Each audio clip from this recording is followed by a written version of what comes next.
This video is an overview of the installation of Backup Gateway 2. Let's consider the following tasks before mounting the device.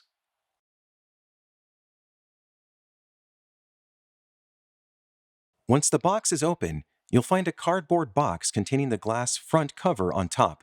Remove this box and set it aside in a safe location. Remove the unit from the box. Use a flathead screwdriver to remove the dead front cover from the unit. Inside, you will find the accessory package. This accessory kit includes the Powerwall Owner's Guide, one 100 amp CT, two labels for when Gateway acts as a service disconnect, a 10-foot long 100 amp CT extension cable, and 4 sealing washers for use when Gateway is mounted in a wet or damp location.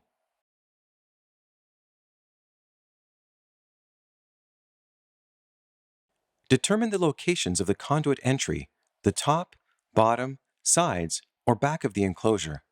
All knockouts are 3/4 of an inch trade size and can be expanded up to 2.5 inches. It is recommended to use a knockout punch kit if knockouts need to be enlarged. Optional conduit hubs are available for top entry. If using the top entry, remove the cover at the top left of the unit. Install the 1.25 inch or 2-inch custom conduit hub. Use a reducing bushing if your conduit does not match the hub size. If the Backup Gateway 2 will act as the main service disconnect, remove the supply side lugs and install an Eaton CSR, BW, or BWH series breaker, rated between 100 and 200 amps. Be sure to secure the main breaker with a hold-down screw. If the gateway is downstream of the main service disconnect, remove the ground-neutral bonding strap.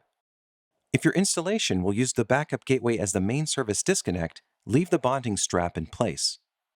Mount the Backup Gateway with 4 fasteners and sealing washers.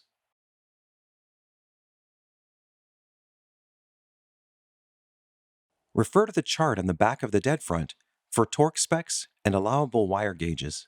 Connect the backup lugs to the panel that is being backed up by Powerwall. Connect the non-backup lugs to a panel that is not being backed up, if applicable. Connect the ground, neutral, and supply conductors. If using the internal panel board kit, install the unit with the 2 provided mounting screws. Screw the breaker hold-down base plate to the panel board. Be sure to land and torque the outer backup load conductors before installing the feeder wires to the internal panel board kit. They will be blocked once the jumper wires are in place. Note that the phase of each bus changes due to the jumpers crossing. Next, install breakers on the busing of the internal panel board. Secure the breaker hold-down bracket in place using the tabs of the panel and the base plate. Conductors cannot be terminated on the breakers until after the hold-down kit is installed. Ensure that all conductors are cleanly routed along the edge of the unit. Do not cross the middle of the unit.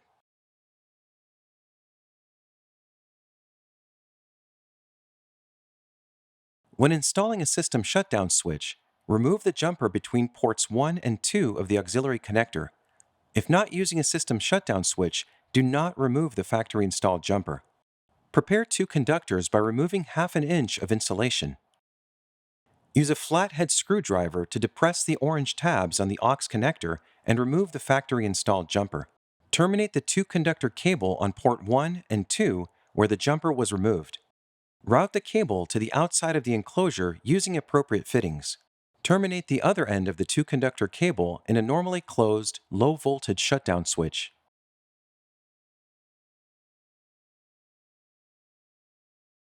Remove the appropriate breaker slots on the dead front. Test the circuits and clean up all wiring inside the unit. Replace the dead front panel and mount the enclosure door.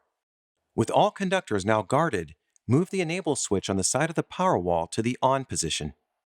When Powerwall establishes communication with the Backup Gateway, the LED on the right side of Powerwall will illuminate.